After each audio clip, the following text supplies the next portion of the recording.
Books for ever میں خوش آمدید ناول رات، جس کی رائٹر ہے عشاء افضل، اس کی یہ 8ویں ایپیسوڈ ہے۔ تو آئیے جلدی سے سٹارٹ کرتے ہیں اس 8ویں ایپیسوڈ کو بغیر کسی دیر کے۔ یہ ایک لگژری اپارٹمنٹ کا منظر تھا جہاں وہ مختصر عرصہ کے لیے رہائش پذیر تھے۔ دروازہ کھلنے پہ اندر موجود ایک مکین نے اسے گلے لگایا۔ اس نے بھی اپنی باہیں ان کے گرد پھیلا دی۔ میری بچی کا سفر کیسا رہا؟ وہ ممتا بھرے لہجے میں اس سے مخاطب ہوئی۔ نور کی آنکھیں نم ہوئی۔ وہ جب سے بڑی ہوئی ہمیشہ اپنی دنیا میں اتنی مگن رہی تھی کہ اس نے کبھی اپنی ماں کی اس دوست سے سلام دعا سے ہٹ کر بات بھی نہیں کی تھی۔ اب اس انجان جگہ پہ ان کا یہ طرز تخاطب اسے رلا رہا تھا۔ کسی بھی لڑکی کے لیے تنہا ایک ایسے ملک آنا جہاں کوئی اسے نہ جانتا ہو حقیقتاً بے حد مشکل ثابت ہوتا ہے۔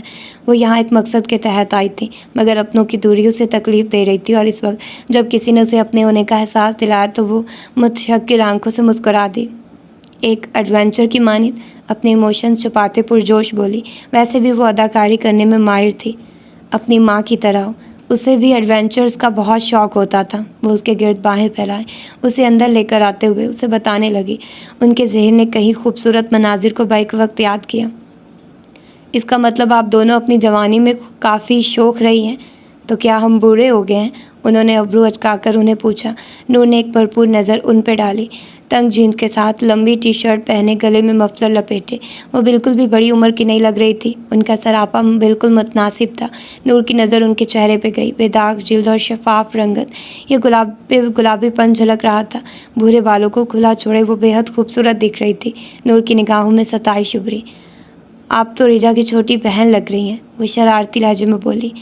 اب تو تم ایگزیجریٹ کر رہی ہو، انہوں نے نور کو گھور کر کہا۔ ماما آپ کی تعریف ہو رہی ہے یا میری برائی؟ ریجا نے منہ بسور کر اپنا حصہ ڈالا۔ آف کورس میری تعریف، نازش نے مسکرا کر کہا۔ آپ سچ میں بہت پریٹی ہیں آنٹی، میں وثوق سے کہہ سکتی ہوں کہ اپنے کالج کے دور میں آپ دونوں لوگوں کے دلوں پہ راج کرتی ہوں گی۔ وہ کھلے دل سے اپنی ماں اور ان کی دوست کی تعریف کرنے لگی۔ یہ تو آج بھی راج کرتی ہیں۔ پیچھے سے ابھرتی مردانہ آواز پہ وہ سب اس جانب متوجہ ہوئے۔ وہ کرنل شہروز بخت تھے۔ باروب شخصیت پہ بڑھاپا تو بالکل بھی عیاں نہیں ہو رہا تھا۔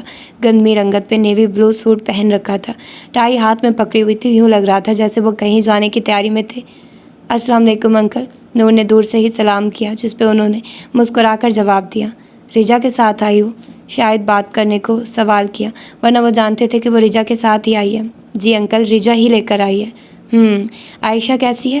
ماما ٹھیک ہے، ہر وقت مصروف رہتی ہیں، اپنے پیشے سے کافی مخلص ہے نا، ماں کے حالات بتاتے ہوئے آخر میں لہجہ کچھ تنزیہ ہو گیا شہروز بخت کے لیے۔ ایسے لہجے بھانپنا مشکل نہیں تھا، مگر وہ اگنور کر گئے کیونکہ وہ کوئی بدمزگی نہیں چاہتے تھے۔ گڈ، بیگم صاحبہ ذرا ٹائی باندھ دیں۔ اب کہ وہ نازش سے مخاطب ہوا، یقیناً وہ ایسے طنز کے بعد اس سے مزید گفتگو جاری رکھنے کا ارادہ ترک کر چکے تھے۔ نازش نے نور کو ریجا کے ساتھ ڈائننگ ٹیبل تک جانے کا کہہ کر خود اپنے کمرے کا رخ کیا۔ وہ دونوں ڈائننگ ٹیبل پہ نشست سنبھال کر بیٹھ گئی۔ انکل کہیں جا رہے ہیں؟ وہ ان کی تیاری دیکھ کر پوچھے بنا نہ رہ سکی۔ بابا کا کیا ہے، ہر روز کہیں نہ کہیں جانے کی تیاری ہوتی ہے۔ ریجا کی بات پہ اس نے ہنکارا بھرا۔ ریجا اپنے فون پہ مصروف ہو گئی۔ فون ارد گرد کا جائزہ لینے لگی۔ اس اپارٹمنٹ اور ان کے مکینوں کو دیکھ کر اس نے بے ساختہ اپنے دل میں کہا، کرنل صاحب نے ملک کو ضرورت سے زیادہ لوٹا ہے۔ اس کے خیالات کو ایک آواز نے منتشر کیا۔ شرم کرو ریجا، مہمان گھر بیٹھی ہے اور تمہیں فون سے فرصت نہیں۔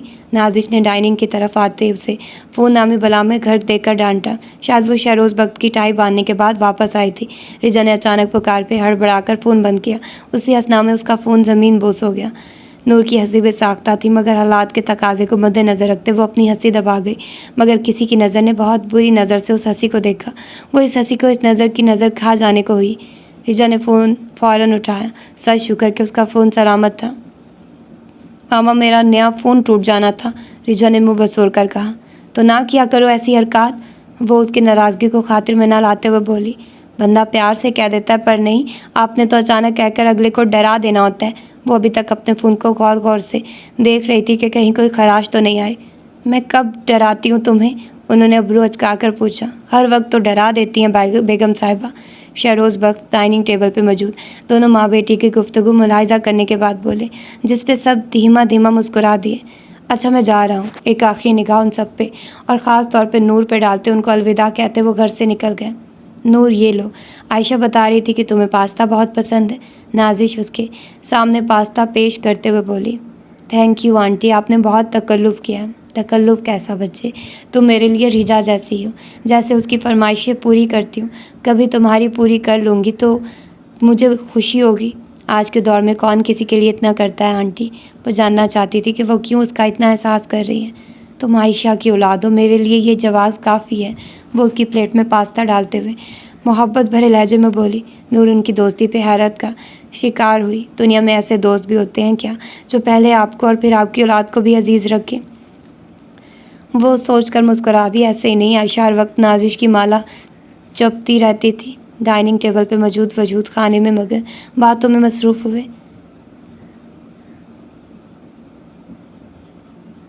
جینڈرمین مرکت یہ مقام برلن کے سب سے شاندار چوکوں میں سے ایک تھا۔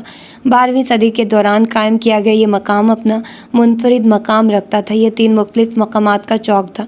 اس کے ارد گرد کارنرز، تھاوس، جرمن اور فرانسیسی چرچ موجود تھے۔ ان کی شوٹنگ کا آغاز اسی مقام سے ہونا تھا۔ اسی مقصد کے لیے وہ اپنی ٹیم سمیت یہاں موجود تھے۔ یہ ایک ایسا سین تھا جس میں پہلی بار نور نے اس فلم کا حصہ بننا تھا۔ اس سین میں نور کا سامنا اس فلم کے مرکزی کردار یعنی ہیرو سے ہونا تھا، جس کو فلمانے کی غرض سے وہ سب یہاں جمع تھے۔ سیٹ لگا دیا گیا تھا۔ رودابا کا شاٹ نہ ہونے کے باعث وہ آج موجود نہیں تھی۔ نور کی تیاری مکمل تھی۔ سفید ہائی نیک پہ جدید طرز کے گرے رنگ کے لانگ کوٹ کے ساتھ نیلی جینس اور بھورے لیدر کے ہائی ہیل لانگ شوز پہنے وہ اس ماحول کا حصہ دکھ رہی تھی۔ سر پہ رکھی سیاہ ہیڈ سے جھلکیاں دکھاتے اس کے سنہری بالوں نے ہوا کے رخ پہ مڑتے دلکش منظر پیش کیا ہوا تھا۔ آج آنکھوں میں اوشن گرے لینس لگا رکھے تھے۔ گوری رنگت پہ یہ لینس خوب جچ رہے تھے۔ سین کا آغاز کیا گیا۔ وہ ہائی ہیل شوز پہنے ایک ادا سے برلن کی سڑک پہ قدم رکھتے برگ رفتاری سے چل رہی تھی۔ ہاتھ میں ایک فائل تام رکھی تھی۔ وہ کافی تیزی میں لگتی تھی۔ اچانک اس کے پاؤں میں لرزش آئی اور اس سے پہلے کہ وہ منہ کے بل گرتی کسی کے مضبوط بازوؤں نے اسے تھاما۔ وہ کوئی اور نہیں، فلم کا ہیرو اسامہ تھا۔ نور کے سنہری بال جھٹکے سے اس کے چہرے سے مس ہوئے۔ اسامہ کے چہرے پہ نرم سا تاثر آیا اور اگلے ہی لمحے دونوں کی نگاہیں ملی۔ اسامہ اس کی مصنوعی رنگت والی آنکھوں میں مسحور کن انداز میں دیکھے گیا۔ چند لمحوں بعد نور کی ہنسی چھوٹ گئی اور سین کٹ کیا گیا۔ نور نے ہنس کر اس کی گرفت سے آزادی حاصل کی۔ تم تو قریب سے بھی پیاری ہی لگتی ہو، اسامہ نے بے ساختگی میں اس کی تعریف کی۔ شکریہ، اس نے مسکرا کر داد وصول کی۔ Good shot both of you, director نے تھم اپ کر کے ان کو داد دی۔ ان کو ری ٹیک نہیں کرنا پڑا۔ اب ان کو اگلے سین سے متعلق آگاہی دی جانے لگی۔ وہ ہاتھ میں اسکرپٹ پکڑے اپنے ڈائیلاگ دہرا رہی تھی جب بے دھیانی میں اس کی نظر کارنرز تھاوس کی طرف اٹھی۔ نظر واپس اسکرپٹس پہ مرکوز کرتے اس کے ذہن نے ٹریگر کیا اور اگلے پل اس نے دوبارہ کارنرز تھاوس کی طرف دیکھا۔ اس کا کنسرٹ ہال کے دروازے کے باہر کسی سے بات کرتا وہ شخص کوئی اور نہیں، حدید عالم ہی تھا۔ سیاہ ہائی نیک کے ساتھ سیاہ جینز اور سیاہ لانگ کوٹ پہنے ہوئے وہ شخص واقعتاً حدید عالم ہی تھا۔ نور کی پیشانی پہ بل پڑے۔ یہ دوسرا اتفاق تھا، مگر کیا یہ واقعی اتفاق تھا؟ مگر جو بھی تھا اسے اب اس سے ملنا ہی تھا۔ اپنی نگاہیں وقتاً فوقتاً اس کنسرٹ ہال پہ رکھ کے وہ توصیف کے پاس آئی۔ مجھے کچھ دیر کا بریک چاہیے، بس کچھ منٹ کا۔ وہ سیدھا مدعے پہ آئی۔ توصیف نے انکارہ بھر کر اسے اجازت دی۔ وہ تیز قدموں سے چلتی کارنرز تھاوس کی طرف بڑھی۔ اس کی پشت کے پیچھے پہنچ کر وہ رک گئی۔ حدید نے مقابل سے الوداعی کلمات کہہ کر رخ موڑا تو اسے ٹکراتے ٹکراتے بچا اور سنبھلا۔ Did you recognise me? کیا آپ نے مجھے پہچانا؟ زخرف نے ہر مروت بالائے طاق رکھتے پرتجسس پوچھا۔ حدید اس کی اسٹریٹ فارورڈنیس سے متاثر ہوا، آنکھوں میں اجنبی تاثر جمایا۔ How do I know you? لاعلمی کی انتہا تھی۔ We met at airport? زخرف نے گویا اسے یاد دلانے کی کوشش کی، لیکن حدید عالم کی آنکھوں میں انجانے پن کا تاثر برقرار تھا۔ میں زخرف نور ہوں، آپ نے مجھے میرا پاسپورٹ ڈھونڈ کر دیا تھا۔ وہ انگریزی زبان میں مخاطب ہوتے ہوئے اسے اپنی پہلی ملاقات یاد دلانے لگی۔ اوہ آئی سی، لیکن ایک بات پہ آپ غلطی پہ ہیں، ابرو اچکا کر کہتے ہوئے آخر پہچان ہی لیا۔ بھرپور اداکاری تھی پہچاننے کی۔ کون سی بات؟ سوالیہ تاثرات چہرے پہ نہ سمجھی ابھری۔ میں نے آپ کا پاسپورٹ ڈھونڈا نہیں تھا، وہ مجھے بائی چانس مل گیا تھا۔ اس کے جملے کی تصحیح کی گئی۔ اور وہ جانتی تو کہتی حدید عالم تم تو اداکاری میں اداکاروں کو بھی مات دے سکتے ہو۔ شکریہ، اس کا مجھے آپ سے ضروری کام ہے، کیا ہم کچھ دیر کے لیے مل سکتے ہیں؟ اس نے پہلے اس کا شکریہ ادا کیا، ساتھ ہی مطلب کی بات پہ آئی۔ کہیں میں ابھی فری ہی ہوں، وہ یوں بولا گویا میں تو ٹھہرا فارغ، آپ بس بولنے کی کریں۔ یہاں نہیں بات کر سکتی، کیا ہم کچھ دیر کے لیے کسی ایسی جگہ مل سکتے ہیں جہاں میرے اور آپ کے علاوہ کوئی اور نہ ہو؟ وہ ارد گرد لوگوں کو آتا جاتا دیکھ کر بولی، ایسی کون سی راز کی بات ہے جو آپ یہاں نہیں کر سکتی؟ اس بار لہجہ سنجیدگی کے ساتھ پریشانی کا عنصر لیے ہوئے تھا۔ ہے، بہت ہی راز کی بات ہے۔ آپ یہ بتائیے کہ آپ سے کب ملاقات ہو سکتی ہے؟ آپ میرے آفس آ جائیے گا، میرے خیال میں یہ مناسب رہے گا۔ مروت کی انتہا تھی۔ کیا آپ اپنے آفس کا ایڈریس بتا دیں گی؟ اس بار اداکاری کی باری زخرف نور کی تھی اور حدید عالم اس کی اداکاری پہ اش کر اٹھا۔ اس کے بارے میں ڈھیروں معلومات اکٹھی کرنے کے بعد بھی وہ اس سے اس کے آفس کا پتہ پوچھ رہی تھی۔ شور، کیا آپ کا نمبر بھی مل سکتا ہے؟ اس طرح ملنے میں آسانی رہے گی اور آپ اپنا ایڈریس بھی بھیج دیجیے گا۔ اس سے پہلے کہ وہ اسے اپنے آفس کا پتہ لکھواتا، زخرف فوراً بولی۔ حدید نے ابرو اچکا کر اسے دیکھا۔ وہ ضرورت سے زیادہ تیز چل رہی تھی۔ Y not? حدید نے اسے اپنا نمبر دیا اور اس پہ اپنے آفس کا ایڈریس بھیج دیا۔ جلد ملاقات ہوگی، زخرف نور نے اس کے چہرے کو بغور دیکھ کر کہا، جس پہ حدید نے سر کے خم سے اشارہ کرتے واپسی کے لیے گاڑی کی طرف بڑھتے دروازہ کھولا۔ بائے مس زخرف۔ بھولنے والے تاثرات عیاں تھے، گویا وہ اس کا پورا نام بھول گیا۔ زخرف نور نے اپنا پورا نام دہرایا۔ گڈ بائے مس زخرف نور، حدید نے گاڑی میں بیٹھ کر اس کی طرف دیکھ کر کہا۔ اس کو جاننے والا کوئی شخص اگر اسے اتنی مروت برتتے دیکھ لیتا تو یقیناً بے ہوش ہو جاتا۔ نور نے جواباً اسے بائے کہا تو وہ گاڑی آگے بڑھا گیا۔ نور نے اس کا نمبر محفوظ کیا اور واپس سیٹ کی طرف چل دی۔ وہیں حدید اپنی گاڑی میں بیٹھے اس کی بے وقوفی پہ مسکرایا۔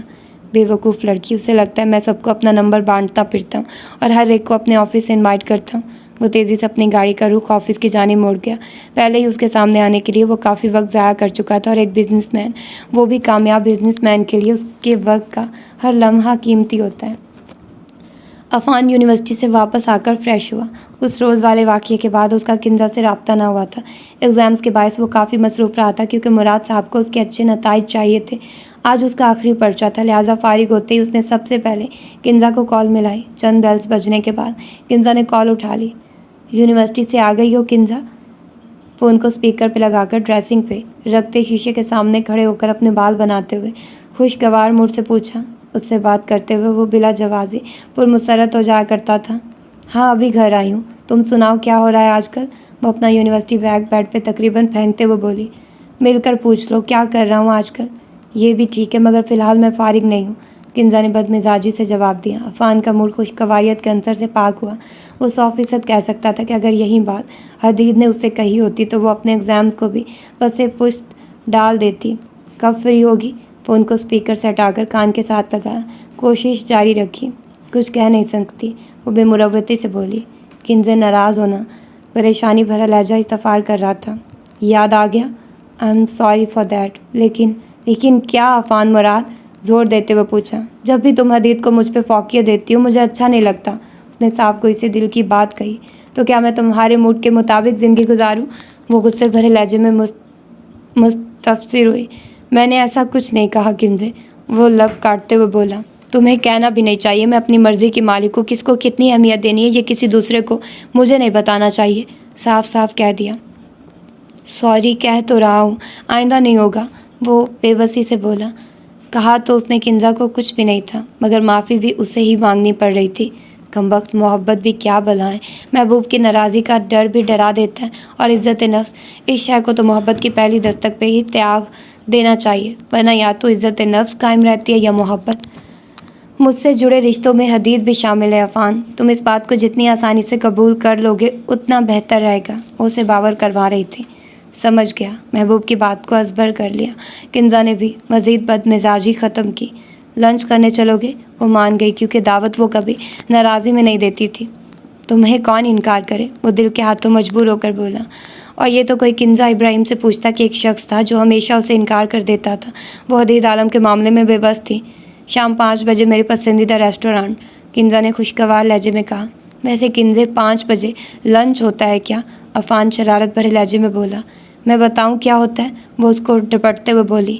ہاں بتاؤ نا، تمہیں مل کر بتاتی ہوں، وہ کھلکھلا کر ہنسی، جس پہ عفان بھی مسکرا دیا۔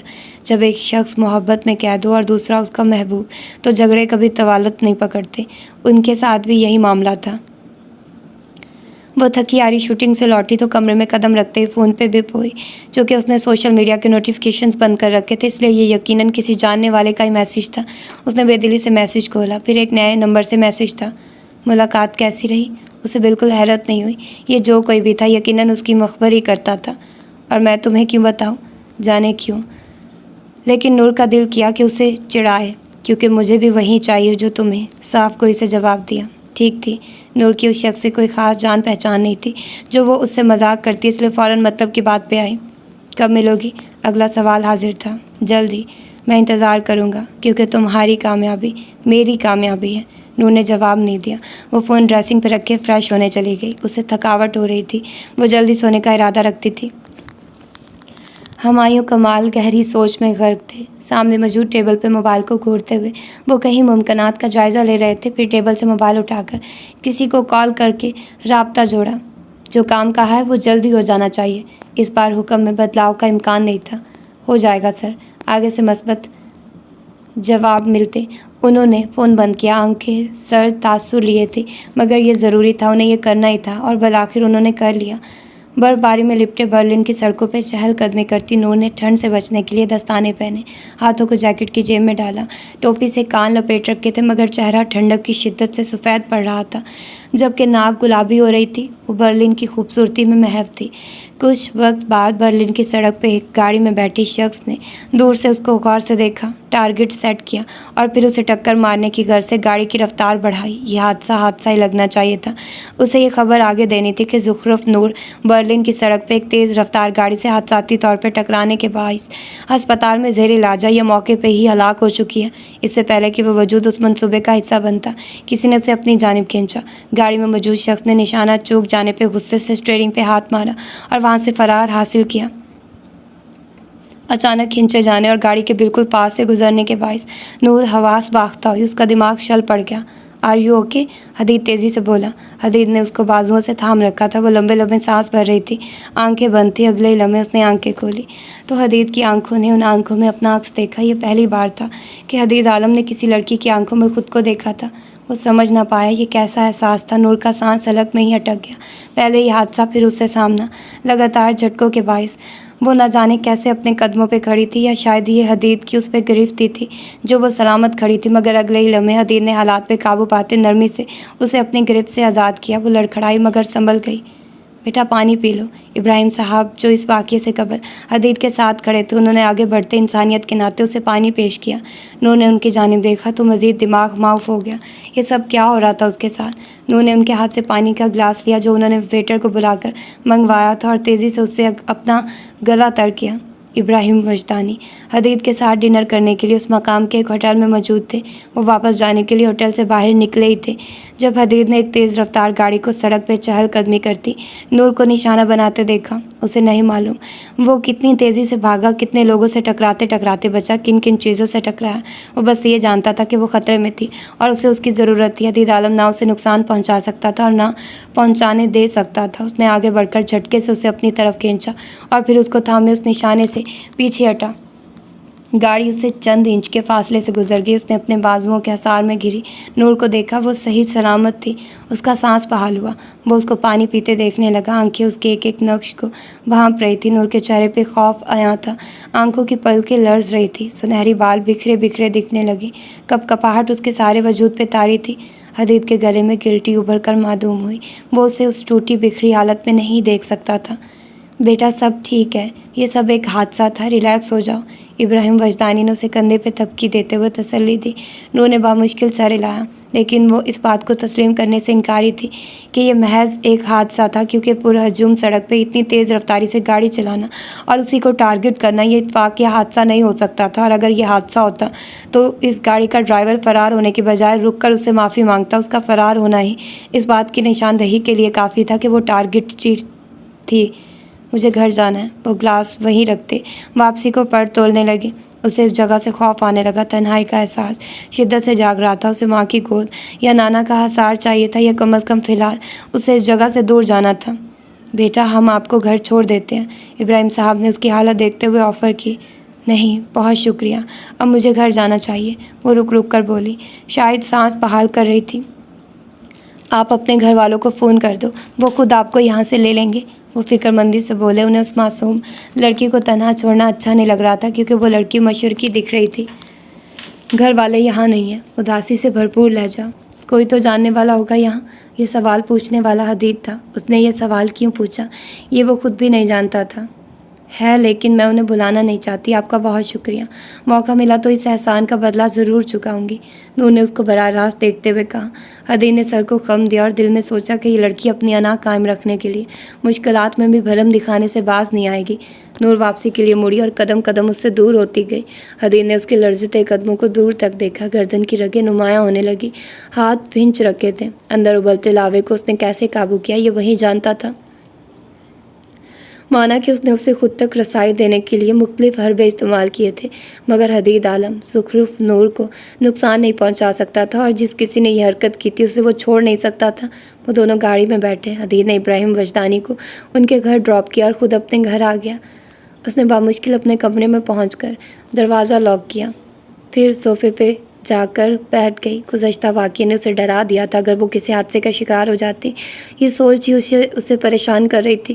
جب انسان موت کے منہ سے واپس آیا ہو تو کئی لمحات تو خود کو یہ یقین دلاتے ہی گزر جاتے ہیں کہ وہ زندہ ہے. کیا یہ محض ایک حادثہ تھا یا کوئی سوچی سمجھی سازش؟ عین اسی وقت وہاں حدید عالم کی موجودگی اسے کھٹک رہی تھی.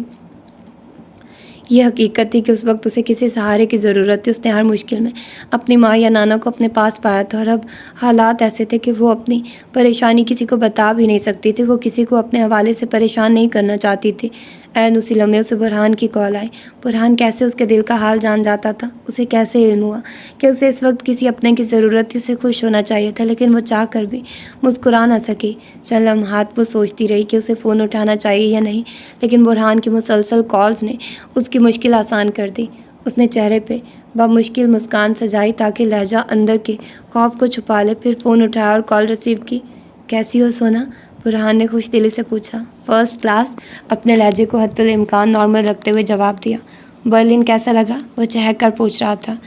برلن خوبصورت ہے برہان، یا شاید بہت خوبصورت. وہ برلن کی خوبصورتی سے انکار نہیں کر سکتی تھی. تمہیں زیادہ سردی تو نہیں لگتی؟ وہ جانتا تھا کہ اسے سردیوں سے مسئلہ رہتا ہے اس لیے فکر مندی سے پوچھا. لگتی ہے لیکن مجبوری ہے. تم مجبور نہیں ہو سونا. ایسی بھی کیا مجبوری جو تنہا ایک اجنبی ملک بیٹھی ہو؟ وہ اس کو سمجھانے کی غرض سے بولا. تم نہیں سمجھو گے. شوق اور مقصد بڑی بے رحم چیزیں، بے حد خود غرض اور مطلبی خوار کر دیتے ہیں. انسان کو کہیں کا نہیں چھوڑتے. اس کا دل بھر رہا تھا. سونا تم ٹھیک ہو نا؟ برہان نے دھڑکتے دل سے پوچھا. مجھے کیا ہونا ہے، بالکل ٹھیک ہوں. بس آج شوٹنگ تھی نا اسی لیے تھک گئی ہوں، آرام کرنا چاہتی ہوں. جواز پیش کیا. آنکھیں نم ہو رہی تھی. پھر تو میں نے تمہیں ڈسٹرب کر دیا. چلو سو جاؤ بیوٹی کوئن. وہ اس کو الوداعی کلمات کہتے رابطہ منقطع کر گیا. نور نے تھکے ماندے صوفے کی پشت سے ٹیک لگا لی. آنکھیں بند کی تو خود کو اسی جگہ پایا جہاں وہ حادثے سے محفوظ رہی تھی. اسے اپنے بازوؤں پہ وہ گرفت یاد آئی جس نے اسے حفاظت بخشی. فوراً سے آنکھیں واقعی اپنی کن پٹی مس لی. سردی کی شدت سے جسم پہ کپ کپاہٹ طاری ہوئی تو وہ بیڈ پہ آ کر کمبل اوڑھ کر لیٹ گئی. نیند مشکل سے ہی آنی تھی. آج کی رات اس نے خوف کے حصار میں گزارنی تھی. وہی حدید عالم بے چینی سے کمرے میں ادھر سے ادھر ٹہلنے لگا. وہ خوف کے حصار میں تھی تو اسے نیند کیسے آتی؟ پوری رات آنکھوں میں کاٹ کر وہ تقریباً 3 بجے کے قریب سوئی. صبح 10 بجے کے قریب اس کی آنکھ کھلی تو موبائل پہ وقت دیکھا. مختلف پیغامات میں غیر آشنا نمبر سے بھی پیغام موجود تھا. تم ٹھیک ہو؟ وہ حیران ہوئی. اسے لگا تھا کہ وہ صرف اس مقصد کے تحت ہی اس پہ نظر رکھتا ہے مگر وہ تو اس پہ گہری نظر رکھے ہوئے تھا. کیا تمہیں یہ لگتا ہے کہ وہ ایک حادثہ تھا؟ اس نے جواب بھیجا. کچھ لمحات میں ہی اسے جواب موصول ہو گیا. نہیں، وہ حادثہ ہرگز نہیں تھا. مگر مجھے کوئی کیوں نقصان پہنچائے گا؟ وہ سوالیہ تاثرات سے بولی. ہر انسان کے دشمن ہوتے ہیں کچھ ظاہر اور بعض اوقات وہ بہت قریب ہوتے ہیں کہ آپ کو امید بھی نہیں ہوتی کہ وہ بھی آپ سے اناد رکھ سکتے ہیں. لیکن ایسا ہوتا ہے کیونکہ دنیا ممکنات سے بھری پڑی ہے. جواب تسلی بخش تھا مگر اس کا سکون خراب کر کے اس نے فون بند کیا. یعنی حادثات بھی پہلے سے متعین ہوتے ہیں. وہ خود سے گویا ہوئی.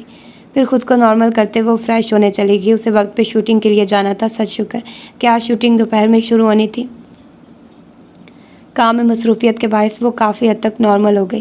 بلا شبہ مصروفیت انسان کو بہت سارے فضول خیالات سے بچا لیتی ہے. شوٹنگ کے دوران اس نے حدید کے نمبر پہ میسج کیا. کیا ہم آج مل سکتے ہیں؟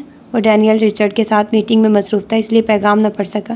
کچھ دیر بعد میٹنگ ختم ہوئی تو اس نے پیغام پڑھا اور پھر بغیر ایک بھی لمحے کی تاخیر جواب لکھا. وائی ناٹ جواب لکھ کر اس کے نمبر پہ بھیج دیا. نور نے شوٹنگ سے فارغ ہو کر جواب پڑھا. وہ مزید تاخیر سے کام نہیں لے سکتی تھی. اسے جلد از جلد اس کام کو نپٹانا تھا. سیٹ سے ہی ایک ٹیکسی لیتے اس کے آفس کے باہر پہنچی۔ ابراہیم وجدانی کی کمپنی کافی شاندار تھی۔ اس نے سراہتی نگاہوں سے اس کو دیکھا، پھر مرکزی دروازہ کھولتے اندر آئی۔ ریسیپشن پہ پہنچ کر حدید سے ملنے کا کہا۔ کیا آپ نے اپائنٹمنٹ لی تھی؟ جرمن ریسیپشنسٹ نے انگریزی زبان میں استفسار کیا۔ وہ جانتے کہ میں ان سے ملنے آ رہی ہوں، ہمیں ایک بار کنفرم کر لینے دیں۔ اس نے حدید کے آفس نمبر پہ کال کی، دوسری جانب سے ملنے والے جواب کو سنا، پھر اس کو جواب دیا۔ میم سر تھوڑا بزی ہیں، آپ تھوڑی دیر انتظار کر لیں۔ نور ہاں میں سر ہلاتے ایک کرسی پہ جا کر بیٹھ گئی۔ تقریباً 10 منٹ بعد ریسیپشن پہ کال موصول ہوئی۔ اس لڑکی نے نور کو حدید کے فارغ ہونے کی اطلاع دیتے ہوئے اس کے کمرے میں جانے کا کہا۔ مسٹر حدید کا کمرہ کس جانب ہے؟ نور نے استفسار کیا۔ اسی فلور پہ، لاسٹ والا گرینڈ روم۔ تھینکس۔ وہ حیران ہوئی کہ اس کا کمرہ پہلے فلور پہ ہے، کیونکہ اس نے زیادہ تر CEO کا کمرہ سیکنڈ یا تھرڈ فلور پہ ہی دیکھا تھا۔ منسٹر دانیال کمال کا آفس بھی تو چوتھی منزل پہ تھا۔ سفید ماربل پہ اس کی ہل کی ٹک ٹک نے انتشار برپا کیا۔ وہاں موجود تمام ورکرز نے اس گستاخ کو دیکھا جو دھڑلے سے ہیلز پہن کر اسی شخص کے کمرے میں جا رہی تھی جس نے سختی سے اپنے آفس میں ہیلز کو ممنوع قرار دے رکھا تھا۔ آخری کمرے کے باہر لکڑی کی تختی پہ حدید عالم لکھا تھا۔ اس نے نام پڑھ کر دروازہ نوک کیا۔ وہیں بچکانہ نوک۔ اندر موجود حدید مسکرایا۔ دروازہ نوک کرنے کے بعد وہ اس کے کمرے میں داخل ہوئی تو وہ نشست چھوڑ کر کھڑا ہو گیا۔ ویلکم مس زخرف، اس کے لیے استقبالیہ کلمات کہے، پھر وہ اس کو اپنے سامنے والی کرسی پہ بیٹھنے کی دعوت دی۔ شکریہ مسٹر حدید عالم۔ وہ آگے بڑھتے ہوئے اس کے سامنے کی کرسی کی طرف آئی۔ ہیل کی ٹک ٹک نے حدید کو سخت الجھن دی، مگر وہ خاموش رہا۔ یہ کڑوا گھونٹ بھی اسے بھرنا ہی تھا۔ کافی؟ کرسی پہ واپس پلٹ جمان ہوتے ہوئے مہمان نوازی کا حق ادا کیا۔ میں کافی نہیں پیتی، شکریہ۔ آپ ٹھیک ہیں؟ کل رات جو واقعہ ہوا یقیناً اس نے آپ کو ڈرا دیا ہوگا۔ وہ اس کو پرکھنے کی نیت سے بولا۔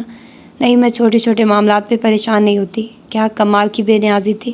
پھر تو آپ بہادر ثابت ہوئی ہیں۔ وہ سراہنے والے انداز میں گویا ہوا۔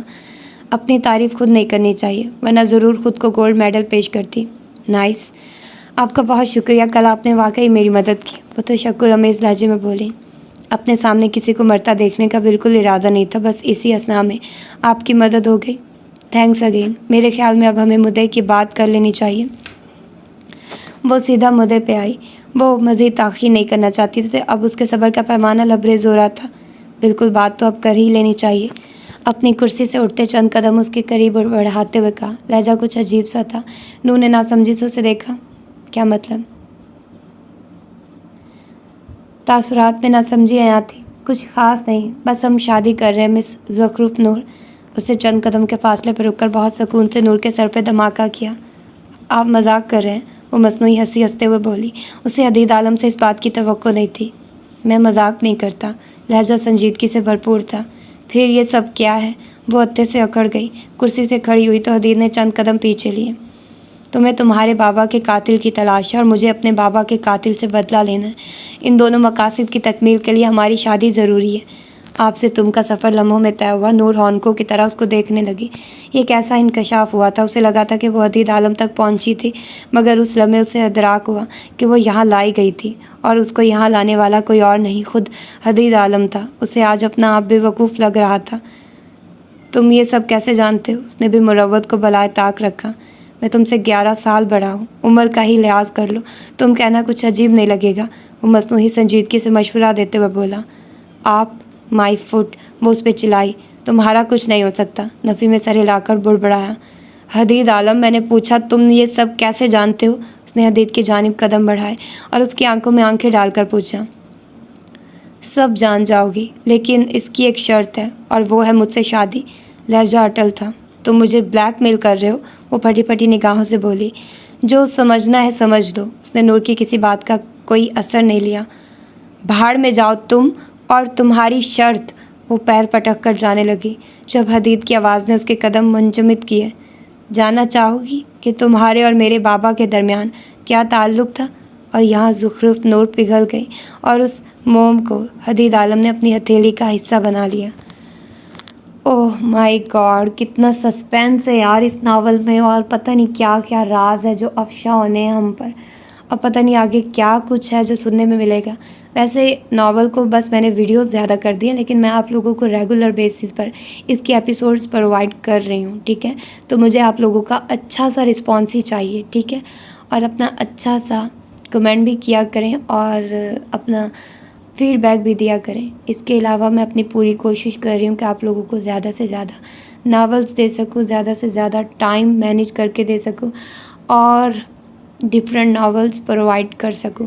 لیکن خیر یہ تو وقت پر ڈیپینڈ کرتا ہے کہ آگے کیا ہوتا ہے. تو پھر ملتے ہیں اس کی اگلی ایپیسوڈ میں. اپنا ڈھیر و ڈھیر خیال رکھیے گا اور مجھے دعا میں یاد رکھیے گا. اللہ حافظ.